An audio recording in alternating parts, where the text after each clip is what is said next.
Hello everyone, देखिए अब हम शुरू करते हैं एप्लीकेशन ऑफ डायमेंशनल एनालिसिस की थर्ड एप्लीकेशन। और ये लास्ट एप्लीकेशन है। देखो ये क्या थी आपके पास, to drive a relationship between different physical quantities. मतलब आपको ड्राइव करनी है रिलेशनशिप डिफरेंट फिजिकल क्वांटिटीज के लिए, ठीक है। अब देखो इनके बीच में रिलेशन की जब हम बात कर रहे हैं कि डिफरेंट फिजिकल क्वांटिटीज के बीच का रिलेशन, वो एक तरह का फॉर्मूला ही हो गया। तो यानी कि फॉर्मूला ही ड्राइव करना है आपको, ठीक है।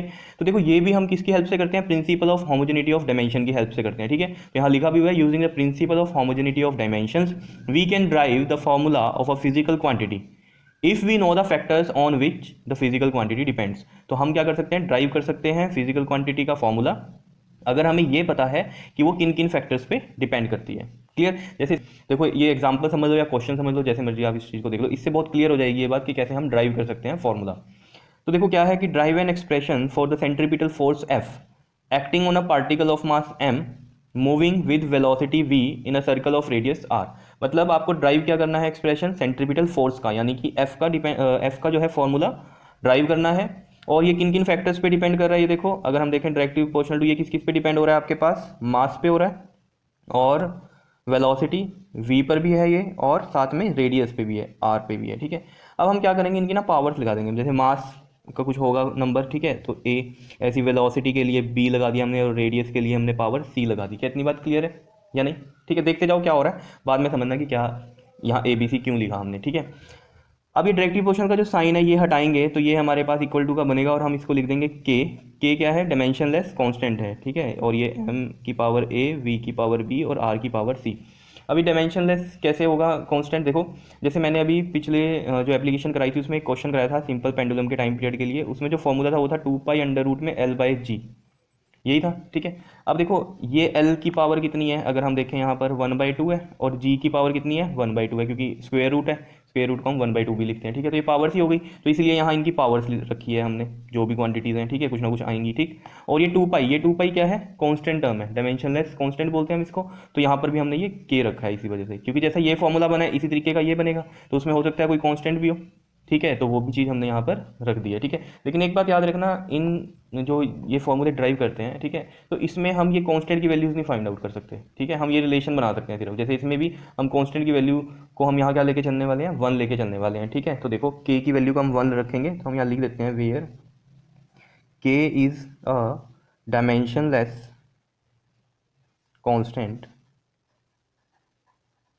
And take K equal to 1, ठीक है। क्लियर है इतनी बात। और साथ में अब आपको क्या करना है, इन सब की डायमेंशंस को भी रखना है। जैसे यहाँ f है, इसकी डायमेंशंस को रखेंगे, m मास की डायमेंशंस को, वेलोसिटी की डायमेंशंस को, और r मतलब रेडियस, रेडियस क्या होती है, एक तरह की लेंथ होती है, तो ये भी इसकी भी डायमेंशंस को हमें यहाँ पर लिखना पड़ेगा। तो हम यहाँ लिखते हैं द डायमेंशंस इक्वेशन फर्स्ट, इसको इक्वेशन फर्स्ट मान लो आप, ठीक है। और यहाँ लिख देते हैं हम put the dimensions of various quantities in equation first, then we get, देखो फिर हमें क्या मिलने वाला है, देखो f के डायमेंशंस बताओ जरा जल्दी से क्या होते हैं। f के डायमेंशंस होते हैं आपके पास m l t-2, ये f के डायमेंशंस हो गए, ठीक है। k की वैल्यू मैंने आपको बोला था क्या पुट करनी है, 1, तो यहाँ 1 रख देते हैं। मास m ही होता है, इसकी क्या है पावर a रखी हुई है, और v की होती है यानी कि वेलोसिटी l t-1, और इसकी पावर है b, और r क्या होता है, लेंथ ही होता है, और इसकी पावर है c। क्या इतनी बात क्लियर है या नहीं है, बता दो जल्दी से, कोई दिक्कत।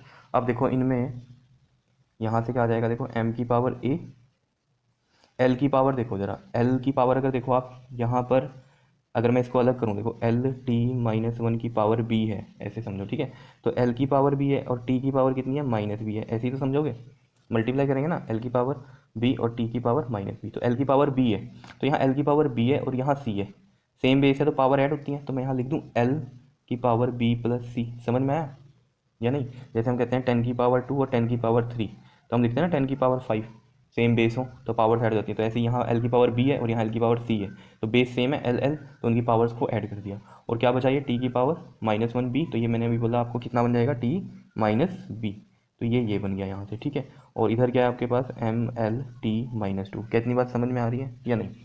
अब देखो जो डेफिनेशन में हमने यहाँ पर लिखा था कि ये यूज़ करता है प्रिंसिपल ऑफ होमोजेनिटी का, ठीक है। तो वो कैसे, देखो प्रिंसिपल ऑफ होमोजेनिटी में हमें एक बात पता है कि सेम काइंड की क्वांटिटीज़ जो होंगी वो ऐड होंगी, सब्ट्रैक्ट होंगी, यही मतलब था, ठीक है। और हमने बोला था कंपेयर भी होंगी सेम क्वांटिटीज़ ही, ठीक है, सेम काइंड ऑफ क्वांटिटी, मतलब मास मास के साथ कंपेयर होगा, लेंथ लेंथ के साथ कंपेयर होगी, टाइम टाइम के साथ कंपेयर होगा, या फिर एडिशन भी होगी नहीं है तो मास में मास ऐड होगा, लेंथ में लेंथ ऐड होगी, यही सब बात की थी हमने। ठीक है, तो यहाँ पर भी देखो जो ये डायमेंशंस हैं, जब हम इनको कंपेयर करेंगे, यहाँ पर एक्चुअली में क्या हो रहा है, कंपेयर हो रहा है, और यहीं पर क्या हो रहा है, ये अप्लाई हो रहा है प्रिंसिपल ऑफ होमोजेनिटी, क्योंकि वहाँ पर कंपेयर वाली भी बात थी, अगर आप पिछली वीडियो में देख लें सेकंड एप्लीकेशन, उसमें ये बात लिखी हुई है कंपेयर वाली। ठीक है, तो यहाँ हम पावर्स को कंपेयर कहते हैं, या फिर हम कहते हैं इनकी डायमेंशंस को कंपेयर कर रहे हैं। ठीक है, एम की, एल की और टी की। ठीक है, तो हम यहाँ लिख देते हैं कंपेयरिंग द डायमेंशंस।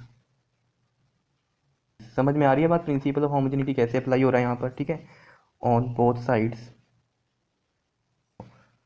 यहाँ पर m की पावर कितनी है, 1 है, और यहाँ m की पावर क्या है, a। ठीक है, सेम काइंड की हम क्या करेंगे, कंपैरिजन करेंगे m वाली का m के साथ। ठीक है, तो अगर हम इसको कंपेयर करें, मैं ऐसे लिख दूँ, अगर इसको m को इक्वल टू m की पावर a, तो ये a इक्वल टू 1 नहीं आ जाएगा। देखो इधर m की पावर कितनी है, 1 है, और इधर कितना है, a है, तो a इक्वल टू 1। तो मैं यहाँ से पावर्स को कंपेयर कर रहा हूँ यहाँ पर। ठीक है, मास की मास के साथ। ठीक है, m कितना हो रहा है आपके पास, यहाँ पर इधर 1 है और इधर a है, तो a इक्वल टू 1 बन गई या नहीं।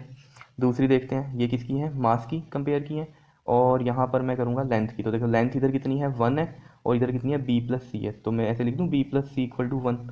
ठीक है, या 1 equal to b plus C, एक ही बात है। ठीक है, उसके बाद t की कंपेयर करते हैं। देखो t की पावर कितनी है, इधर -2 और इधर कितना है, -b, तो -b इक्वल टू -2 ऐसे लिख सकता हूँ।